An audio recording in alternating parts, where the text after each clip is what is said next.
Hi all welcome back to our channel. അപ്പോൾ നമുക്ക് BSc botany second സെമസ്റ്ററിൽ പാത്തോളജീൻ്റെ ഭാഗത്ത് 7 ഡിസീസുകൾ പഠിക്കാനുണ്ട്. അതിൻ്റെ കോസേറ്റീവ് ഓർഗാനിസത്തിനെ കുറിച്ചൊരു വീഡിയോ ചെയ്തിട്ടുണ്ട്. അത് കാണാത്തവരുണ്ടെങ്കിൽ അത് കാണണം. അതിൽ നിന്ന് എന്തായാലും ഒരു 2 മാർക്കിൻ്റെ ക്വസ്റ്റ്യൻ ഉണ്ടാവും, ഡിസീസും അതിൻ്റെ കോസേറ്റീവ് ഏജൻറ്റും ചോദിച്ചിട്ട്. പിന്നെ കൂടാതെ ചിലപ്പോൾ ചില ഡിസീസിൻ്റെ സിംറ്റംസ് അല്ലെങ്കിൽ കംപ്ലീറ്റ് ആയിട്ട് ആ ഒരു ഡിസീസിൻ്റെ symptoms, causative organs, control measures ചോദിച്ച് കണ്ടിട്ടുണ്ട്. അപ്പോൾ നമ്മൾ already quick wilt of pepper എന്ന് പറയുന്ന ഡിസീസിനെ കുറിച്ച് ചെയ്തിട്ടുണ്ട്. ഇത് നമ്മൾ സിട്രസ് കാങ്കർ ആണ് നോക്കുന്നത്. അപ്പോൾ സിട്രസ് കാങ്കർ എന്ന് പറയുന്നത് ഒരു ബാക്ടീരിയൽ ഡിസീസാണ്. ഇതൊരു ബാക്ടീരിയൽ ഡിസീസാണ്. ഇത് എന്ന് പറയുന്നത് അത് ഗ്രോ ചെയ്യുന്ന എല്ലാ സ്ഥലത്തും എന്താണ്, ഗ്രോ ചെയ്യുന്ന സ്ഥലത്ത് വൈഡ് സ്പ്രെഡ് ആയിട്ടുണ്ട്. എല്ലാ സിട്രസ് വളരുന്ന സ്ഥലത്തും ഈ ഒരു ഡിസീസ് ഉണ്ട് എന്നാണ് പറയുന്നത്. ചൈനയിൽ നിന്നാണ് ഇത് ഒറിജിനേറ്റ് ചെയ്തതെന്നാണ് പറയുന്നത്. പിന്നീട് യൂറോപ്പിലേക്ക് USA സ്പ്രെഡ് ചെയ്യുകയാണ് ചെയ്തതെന്നാണ് പറയുന്നത്. USA ഇത് കാരണം എന്താ ചെയ്തതെന്ന് വെച്ചാൽ മാസ് ഇറാഡിക്കേഷൻ നടത്തിയിട്ടുണ്ട്. ഈ ഒരു സിട്രസിൻ്റെ മാസ് ഇറാഡിക്കേഷൻ നടത്തിയിട്ടുണ്ട്. ഇപ്പോഴും ഇന്ത്യയിലും ചൈനയിലും ജപ്പാനിലൊക്കെ ഈ ഒരു ഡിസീസ് ഇപ്പോഴും കാണുന്നുണ്ട്. ഈ ഡിസീസ് എന്ന് പറയുന്നത് ഒക്കർ ചെയ്യുന്നത് leaves, twigs, thorns, older, branches and ഫ്രൂട്ട്സിനാണ്. ഈ ഒരു ഡിസീസ് എന്ന് പറയുന്നത് നമുക്ക് വിസിബിളായിട്ട് കാണുന്നത് ഇതിൻ്റെയൊക്കെ മേലെയാണ്, ലീവ്സിലും ട്വിഗ്സിലും. ആ ഒരു സിംറ്റംസ് കാണുന്നത് ഈ ഒരു ലീവ്സിലും ട്വിഗ്സിലും തോൺസിലും ഓൾഡർ ആയിട്ടുള്ള ബ്രാഞ്ചസിലും ഫ്രൂട്ട്സിലും ഒക്കെയാണ്. ആദ്യത്തെ ഒരു എന്താ സിംറ്റം എന്ന് പറഞ്ഞാൽ ലെഷൻസ് ആണ്.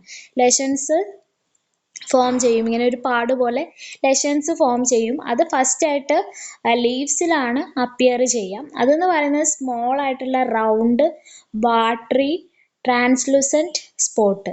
അതായത് ട്രാൻസ്ലൂസൻറ്റ് എന്ന് പറഞ്ഞാൽ നമ്മൾ എന്താ പറയുക, നമുക്ക് അപ്പുറത്തേക്ക് നോക്കിയാൽ കാണാൻ പറ്റുന്ന അങ്ങനത്തെ ടൈപ്പ് സ്പോട്ടുകൾ ഉണ്ടാവും. അപ്പോൾ ഈ ഇല നോക്കിക്കഴിഞ്ഞാൽ ചില ഇലേൻ്റെ അവിടെ ഇങ്ങനെ ഒരു വൈറ്റിഷ് കളർ ഇത് കണ്ടോ, അപ്പുറത്തേക്ക് നോക്കി കാണാൻ പറ്റുന്ന അതിനെയാണ് ട്രാൻസ്ലൂസൻ്റ് എന്നുകൊണ്ട് ഉദ്ദേശിക്കുന്നത്. ട്രാൻസ്ലൂസൻ്റ് ആയിട്ടുള്ള വാട്ടറി ആയിട്ടുള്ള വെള്ളം നിറഞ്ഞിട്ടുള്ള സ്മോൾ റൗണ്ട് ആയിട്ടുള്ളതിനെയാണ് നമ്മൾ ലെഷൻസ് പറയാം. അതാണ് ലീവ്സിൽ കാണുക. ആദ്യമായിട്ട് ലീവ്സിലാണ് കാണുക. പിന്നീട് അത് എന്താണ് പൊന്തിയിട്ടൊരു യെല്ലോയിഷ് ബ്രൗൺ ആയിട്ട് മാറും. അത് ജസ്റ്റ് പൊന്തിയിട്ട് ഒരു യെല്ലോയിഷ് ബ്രൗൺ കളറായിട്ട് മാറും. ഇത് ഫസ്റ്റ് ഡെവലപ്പ് ചെയ്യുന്നത് നമ്മുടെ ലീഫിൻ്റെ ലോവർ സർഫസിനാണ്. ലീഫിൻ്റെ താഴ്ഭാഗത്താണ് ഇത് ആദ്യം ഡെവലപ്പ് ചെയ്യുന്നത്. പിന്നെ 2 സൈഡിലേക്കും വരുന്നുണ്ട്. ഈ ഡിസീസ് എന്ന് പറയുന്നത് കുറച്ചുകൂടെ അഡ്വാൻസ്ഡ് ആകുമ്പോൾ ഈ സർഫസിലുള്ള സ്പോട്ട് എന്തായിട്ട് മാറും, വൈറ്റ് അല്ലെങ്കിൽ ഗ്രേയിഷ് ആകും. വൈറ്റ് അല്ലെങ്കിൽ ഗ്രേയിഷ് കളറാവും. എന്നിട്ട് ഫൈനലി എന്ത് ചെയ്യും, അത് പൊട്ടും. അത് പൊട്ടിക്കഴിഞ്ഞാൽ അതിൻ്റെ സെൻറ്ററിൽ ഒരു rough and Gorky crater like appearance ഉണ്ടാവും. നമുക്ക് ഇതിൻ്റെ പിക്ചർ നോക്കിയാൽ മനസ്സിലാവും. ഓക്കെ, ഇതാ ഇങ്ങനത്തെ ഒരു അപ്പിയറൻസ് ആയിട്ട് മാറും ലാസ്റ്റിലേക്ക്. ഓക്കെ,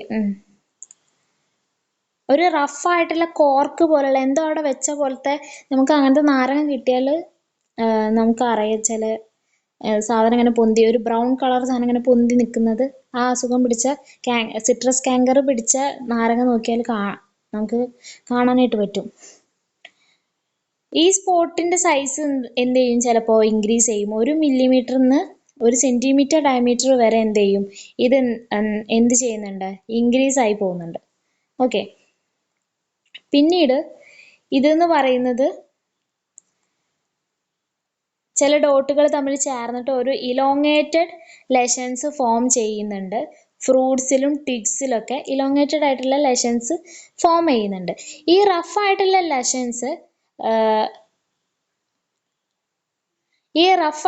ലെഷൻസിന് ചുറ്റും എന്തുണ്ടാകും, യെല്ലോയിഷ് ബ്രൗൺ അല്ലെങ്കിൽ ഗ്രീൻ റേസ്ഡ് മാർജിൻ ഉണ്ടായിരിക്കും. അതുകൂടാതെ വാട്ടറി ആയിട്ടുള്ള യെല്ലോ ഹാലോ റീജിയനും ഉണ്ടായിരിക്കും. അപ്പം നമ്മൾ ഈ പിക്ചർ നോക്കുകയാണെന്നുണ്ടെങ്കിൽ ഈ വൈറ്റ് ആയിട്ടുള്ളതിന് ചുറ്റും എന്തുണ്ടാവും, ഒരു യെല്ലോ ഹാലോ റീജിയന് കാണാനായിട്ട് നമുക്ക് പറ്റും. ഓക്കെ,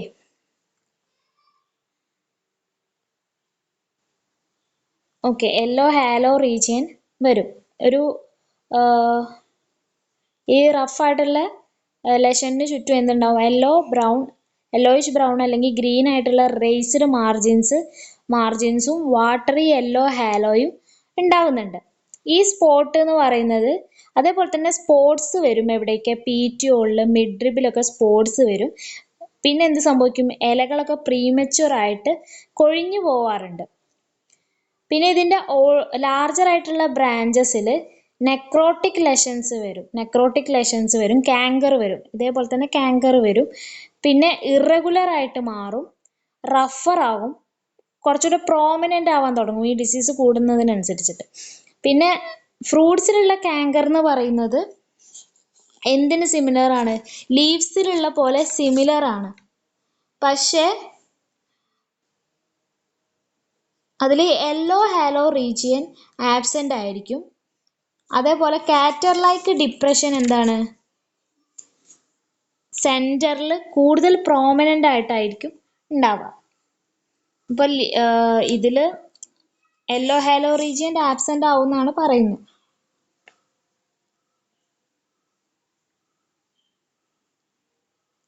കാറ്റർ ഡിപ്രഷൻ എന്തായിരിക്കും, മോർ പ്രോമിനൻ്റ് ആയിരിക്കും. ഈ ഫ്രൂട്ട്സിൻ്റെ ഇഞ്ചുറി എന്ന് പറയുന്നത് സ്കിന്നിൽ മാത്രമേ ഡീപ്പായിട്ട് കാണുന്നുള്ളൂ, പക്ഷേ എന്താണ് പൾപ്പിനെ ഒന്നും എഫക്റ്റ് ആയിട്ടുള്ളത് ജ്യൂസിനും എഫക്റ്റ് ആയിട്ടുള്ളത് ഇതുവരെ നോട്ടീസ് ചെയ്തിട്ടില്ല. പിന്നെ ട്വിക്സിലാണ് കാങ്കർ വരുന്നതെന്നുണ്ടെങ്കിൽ ട്വിക്സ് നോർമലി എന്ത് ചെയ്യും, പൊട്ടിപ്പോവാറുണ്ട്. അപ്പം നമ്മൾ പറഞ്ഞു ഇത് ബാക്ടീരിയൽ ഡിസീസാണ്. ഇതിൻ്റെ കോസറ്റീവ് ഓർഗാനിസം എന്ന് പറയുന്നത് ബാക്ടീരിയമായിട്ടുള്ള സാന്തോമോണസ് സിട്രിയാണ് ഈ സിട്രസ് കാങ്കർ ഉണ്ടാക്കുന്നത്. ഇത് റോഡ് ഷേപ്പ്ഡ് ആയിട്ടുള്ള ഒരു ബാക്ടീരിയ ആണ്. ഇതിന് സൈസ് പറയുകയാണെങ്കിൽ 1.5 to 2.0 into 0.5 to 0.75 മൈക്രോൺ ആണ് ഇതിൻ്റെ സൈസ് പറയുന്നത്. ഇതൊരു ഗ്രാം നെഗറ്റീവ് ആയിട്ടുള്ള എയറോബിക് ബാക്ടീരിയ ആണ്. ഈ ബാക്ടീരിയ എന്ന് പറയുന്നത് ഹോസ്റ്റിലേക്ക് നാച്ചുറൽ ഓപ്പണിങ്സിലൂടെയാണ് എൻ്റർ ചെയ്യുന്നത്. അതായത് നമ്മുടെ സ്റ്റൊമാറ്റോയിലൂടെ അല്ലെങ്കിൽ വൂൺസിലൂടെ എന്തെങ്കിലും മുറികളൊക്കെ പറ്റിയാൽ അതിലൂടെയാണ് എന്ത് ചെയ്യുന്നത്, ഈ പ്ലാന്റിലേക്ക് എൻ്റർ ചെയ്യുന്നത്. എന്നിട്ട് അത് മൾട്ടിപ്ലൈ ചെയ്യും ഇൻ്റർസെല്ലുലാർ സ്പേസിൽ. അതുപോലെ തന്നെ അതെന്ത് ചെയ്യും, മിഡിൽ ലാമെല്ലേനെ ഡിസോൾവ് ചെയ്തിട്ട് അതിൻ്റെ കോർട്ടിക്കൽ റീജിയനിൽ എസ്റ്റാബ്ലിഷ് ചെയ്യും. കോർട്ടിക്കൽ റീജിയനിൽ വളരെ നന്നായിട്ട് ഫ്ലറിഷ് ആയിട്ട് വളരും. ഈ ഡിസീസ് എന്ന് പറയുന്നത് മൈൽഡ് ആയിട്ടുള്ള ടെമ്പറേച്ചറാണ് കൂടുതൽ ഈ ഡിസീസിനെ ഫേവർ ചെയ്യുന്നത്.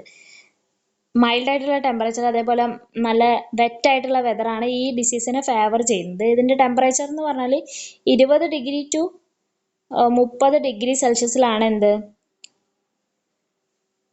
അതേപോലെ തന്നെ മഴയും ഈ ഒരു ടെമ്പറേച്ചറും മഴയും കൂടുതലുണ്ടെങ്കിൽ ഈ ഒരു ഡിസീസ് നന്നായിട്ട് സ്പ്രെഡ് ആവും. ആ ഡിസീസിന് ഫേവറബിൾ ആണ്. പിന്നെ presence of free moisture on the ഹോസ്റ്റിൻ്റെ സർഫസിൽ നല്ല മോയ്സ്ചർ കണ്ടീഷൻ, നല്ല വെള്ളം നിൽക്കുന്ന ആ ഒരു കണ്ടീഷൻ ആണെന്നുണ്ടെങ്കിൽ 20 minutes കൊണ്ട് എന്ത് ചെയ്യാൻ പറ്റും, ഈ ഇൻഫെക്ഷൻ സക്സസ്ഫുൾ ആക്കാനായിട്ട് ഈ ഒരു ബാക്ടീരിയക്ക് പറ്റും എന്നാണ് പറയുന്നത്. ഈ ബാക്ടീരിയത്തിന് സോയിലിൽ നിൽക്കാനായിട്ട് പറ്റില്ല.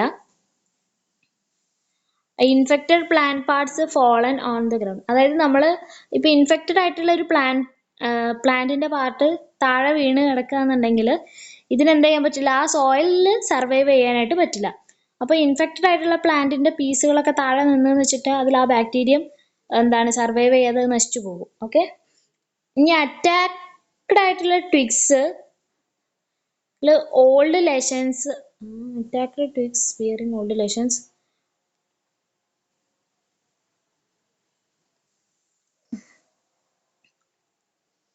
ഈ ട്രീസിലൊക്കെ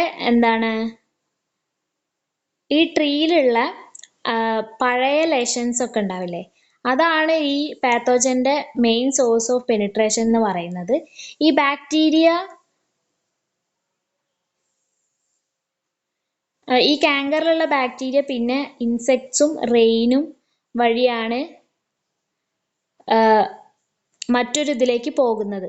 അതായത് ഒരു പ്ലാന്റിൽ നിന്ന് മറ്റേ പ്ലാന്റിലേക്ക് പോകുന്നത് റെയിനും ഇൻസെക്റ്റ് ആയിട്ടുള്ള സിട്രസ് ലീഫ് മൈനേഴ്സ് വഴിയൊക്കെയാണ് എന്ത് ചെയ്യുന്നത്, സ്പ്രെഡ് ചെയ്യുന്നത്. ഇതിൻ്റെ ചീഫ് ഏജന്റ് എന്ന് പറയുന്നത് നമ്മൾ തന്നെയാണ്. അതായത് നമ്മൾ ഒരു ഡിസീസ്ഡ് ആയിട്ടുള്ള പ്ലാന്റ് മറ്റൊരു സ്ഥലത്തേക്ക് പോകുമ്പോൾ എന്ത് സംഭവിക്കും, അവിടുത്തെ പ്ലാന്റിനും കൂടി ഡിസീസ്ഡ് ആയിട്ട് മാറും. അതായത് നഴ്സറിയിലൊക്കെ സ്റ്റോക്ക് ചെയ്യുന്നതിൽ ഒരു പ്ലാന്റിന് ഡിസീസ് വന്നാൽ അതിലുള്ള എല്ലാ പ്ലാന്റിനും എന്ത് ചെയ്യും, ആ ഒരു ഡിസീസ് വരും. ഓക്കെ, ഇനി കൺട്രോൾ മെഷേഴ്സ് എന്ന് പറഞ്ഞാൽ ഈ ഡിസീസ് ഭയങ്കര സീരിയസ് ആയിട്ടുള്ള ഒരു ഇഷ്യൂ ആണ്. അതുകൊണ്ട് പ്രാക്ടിക്കൽ മെത്തേഡ് എന്ന് പറയുന്നത് എന്താണ്, ഈ പ്ലാന്റിനെ ബേൺ ചെയ്യുക എന്നുള്ളതാണ്.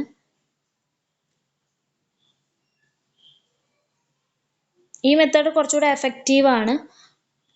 അതുകൊണ്ട് ഇതല്ലാതെ നമ്മൾ എന്തൊക്കെയാ ചെയ്യണമെന്ന് വെച്ചാൽ, ഡിസീസ് ഫ്രീ ആയിട്ട് നഴ്സറിയിൽ ഡിസീസ് ഫ്രീ ആയിട്ടുള്ള പ്ലാന്റ് വാങ്ങിയിട്ട് നടുക. പിന്നെ സ്പ്രേ ചെയ്യുക, 1% ബോറോഡാക്സ് മിക്സ്ചർ വെച്ചിട്ട് സ്പ്രേ ചെയ്യുക. ഈ പ്ലാന്റിങ് നടത്തുന്നതിന് മുന്നേ നമ്മൾ നടുന്ന സ്ഥലത്ത് എന്ത് ചെയ്യുക, ഈ ബൊറോഡാക്സ് മിക്സ്ചർ വെച്ച് സ്പ്രേ ചെയ്യുക. പിന്നെ പഴയ സ്ഥലങ്ങളിൽ എന്ത് ചെയ്യുക, പ്രൂൺ ചെയ്യുക, അഫക്റ്റഡ് ആയിട്ടുള്ള ടിക്സ് പ്രൂൺ ചെയ്യുക. അതിൻ്റെ കൂടെ തന്നെ 1% ബോറോഡാക്സ് മിക്സ്ചർ പീരിയോഡിക്കലി ആയിട്ട് മഴയുടെ സമയത്ത് എന്ത് ചെയ്യുക, പീരിയോഡിക് ഇൻ്റർവെൽസിൽ ഈ ബോറോഡാക്സ് മിക്സ്ചർ ഇങ്ങനെ സ്പ്രേ ചെയ്ത് കൊടുക്കുക. ഫോളൻ ആയിട്ടുള്ള കാങ്കർ അഫക്റ്റഡ് ലീവ്സും ടിക്സും എന്ത് ചെയ്യുക, കളക്ട് ചെയ്തിട്ട് ബേൺ ചെയ്യുക. പിന്നെ ഈ പ്ലാന്റ്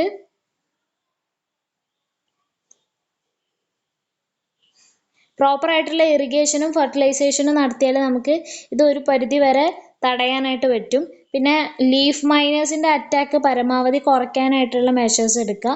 ക്വാറന്റൈൻ റെഗുലേഷൻസ്, അതുപോലെ